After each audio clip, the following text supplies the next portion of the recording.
Bienvenue dans cette vidéo concernant le sous-menu Import, nouvelle version, toujours dans le menu Paramètres à gauche. Ce sous-menu est accessible seulement sur le compte administrateur. Attention, les sous-menus, module Import et module Export, ne sont plus utilisés sur l'ERP. Le module Import, nouvelle version, permet d'importer sur le logiciel les listes clients particuliers et sociétés, fournisseurs, prospects, les listes articles et prix, les listes machines modèles, machine fields et inventaire pour le stock. Attention, nous vous fournirons les modèles au format Excel indispensable à l'import. Le bouton Rollback permet de revenir en arrière sur les listes intégrées. Cliquez sur l'icône tout à droite pour annuler un import. Chaque colonne dans le fichier Excel correspond à une colonne sur le logiciel. Le nom de la colonne fait le lien, il ne faut donc pas modifier ces colonnes. Deux fichiers Excel existent pour les clients type société.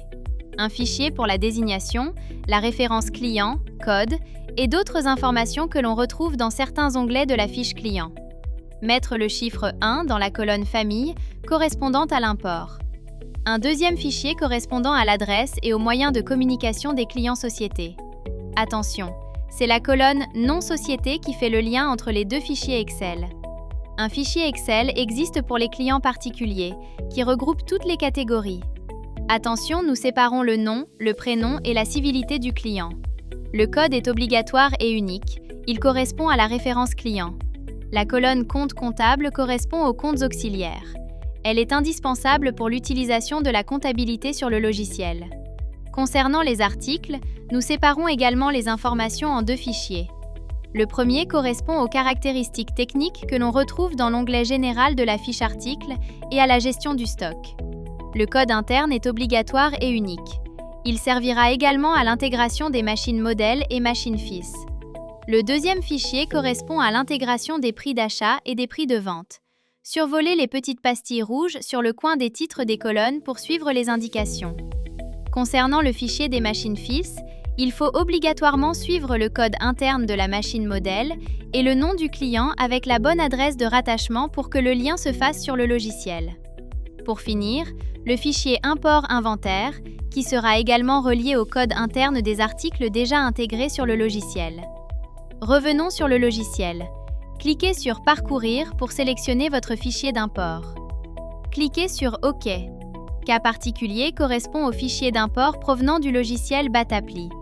Ouvrir le champ Choose Entity. Pour l'import des prix, il faudra sélectionner Article prix achat-vente.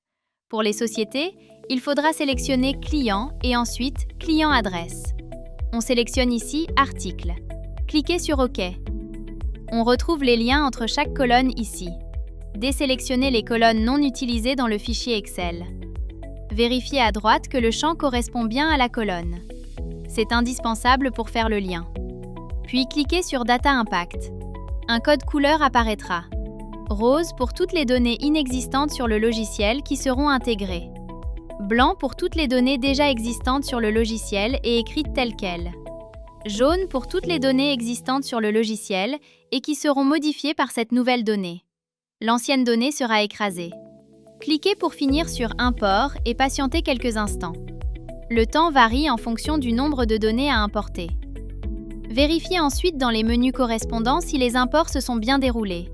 N'hésitez pas à contacter le support d'Adler Technologies pour toute question.